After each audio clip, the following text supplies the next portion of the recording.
Hello, this is 10 Walks That Explain Everything, and I'm Nicholas Walton. Welcome to Flevoland, which is the first walk that explains the Netherlands, and this is the second of the four short videos that I'm going to be doing here.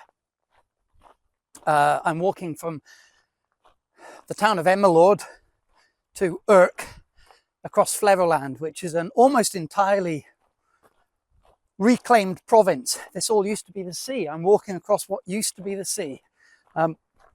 It's all reclaimed land with the exception of the remarkable little fishing town of Urk, which is the final destination, and that was an island, and then it was connected via a causeway and now connected on three sides with the farmland that you can see all around me.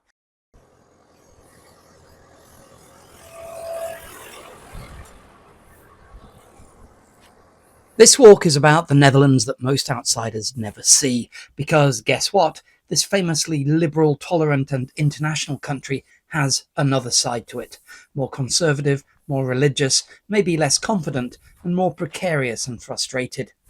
That's why I'm walking to Urk, which has the reputation here in the Netherlands for being about as different from Amsterdam as it's possible to be.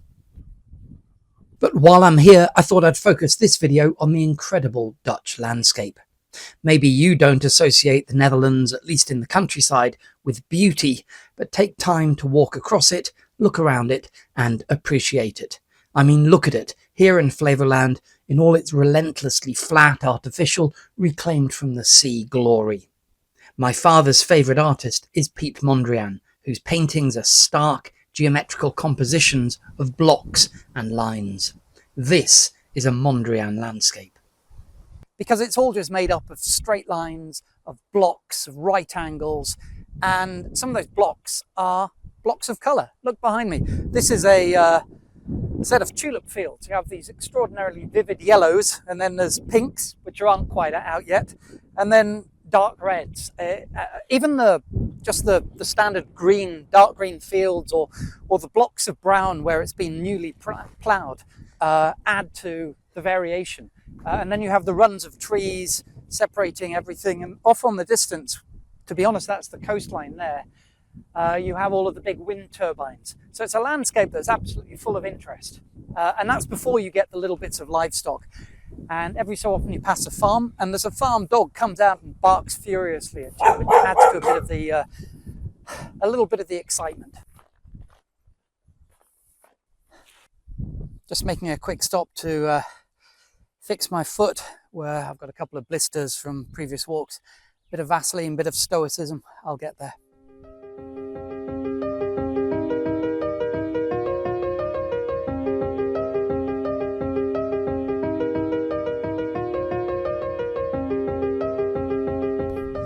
Just found this. It's a bright red tulip. They're gorgeous flowers. They've always been one of my favourite from when I was a kid. You can see inside it there with the yellow. And it's from a field just over there. I'm hoping that this track goes actually past it. Be a shame because I can see it behind the farm buildings. But I'm really hoping that in some way I'll be able to take some pictures as I get past. Look at this. Beautiful. Imagine millions of these. That's what it looks like.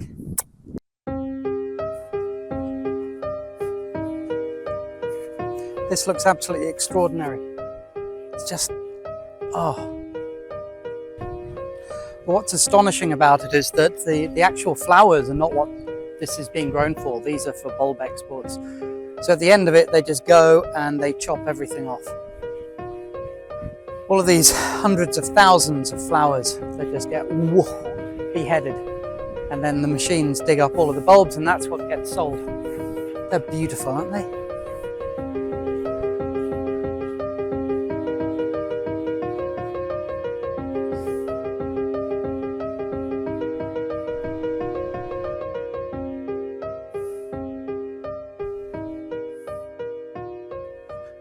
There's a rule of thumb I have in the Netherlands. It's generally that if you're going uphill, you're heading towards water.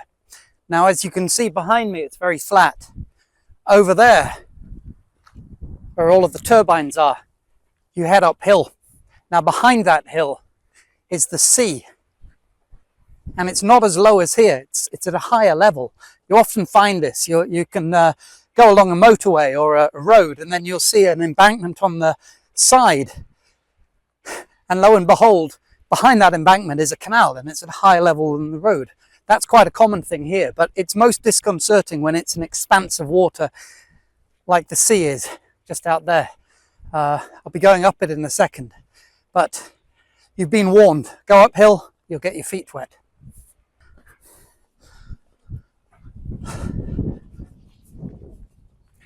Starting to go uphill now. Now within a second I expect to see the sea, which as you can see is high compared to everything else around here. And just across this cattle grid, make sure I don't break an ankle, and then as I predicted, you have the sea. And the land is a lot lower. I call this the sea, but it's really not. Go back to the early years of the 20th century, and this was indeed the sea, or to be precise, the Zuiderzee. In the 1930s, the Dutch closed off the top end of the Zuiderzee from the North Sea by building a dike, and it became a lake called the IJsselmeer. You can see it here on the map. A few years later, Flevoland was reclaimed from these waters in all its flat, geometric and fertile glory. Not many people visit Flevoland, but after my walk across, maybe I think they should, especially fans of Piet Mondrian and of land reclamation. And that's exactly what I'll be talking about in the next of these videos. See you then.